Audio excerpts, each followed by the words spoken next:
વાસણઘાટ ખાતે એક મકાનની અંદર લાગી આગ। પ્રાપ્ત થતી માહિતી મુજબ ભાવનગર શહેરના વાસણઘાટ પાસે આવેલા કબ્રસ્તાનની અંદર એક મકાનની અંદર કોઈ કારણોસર આગ લાગી હતી, જ્યારે આ આગની અંદર મોટાભાગનું વસ્તુઓ બળીને ખાક થઈ ગઈ હતી। જ્યારે આ બનાવની જાણ ફાયર બ્રિગેડને કરતા ફાયર બ્રિગેડનો સ્ટાફ તાત્કાલિક ઘટનાના સ્થળે પહોંચી ગયો હતો અને આગ ઉપર કાબૂ મેળવવાનો પ્રયાસ કર્યો હતો। જ્યારે આગ લાગવાનું કારણ જાણવા મળ્યું ન હતું કે કોઈ કારણોસર આગ લાગી હતી કે પછી કોઈ વ્યક્તિઓ દ્વારા આગ લગાવવામાં આવી હતી। હાલ આ બનાવને લઈને પોલીસે પણ વધુ તપાસ હાથ ધરી છે।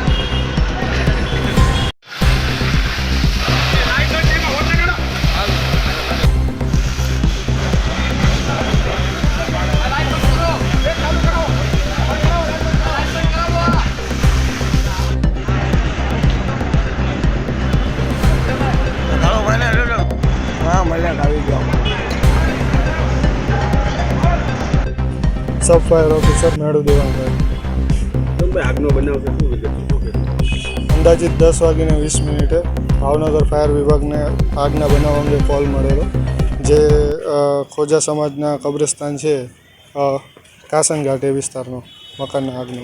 કારણ શું છે આગ લાગવાનું કારણ હજી તપાસમાં છે, જાણવા મળેલ નથી।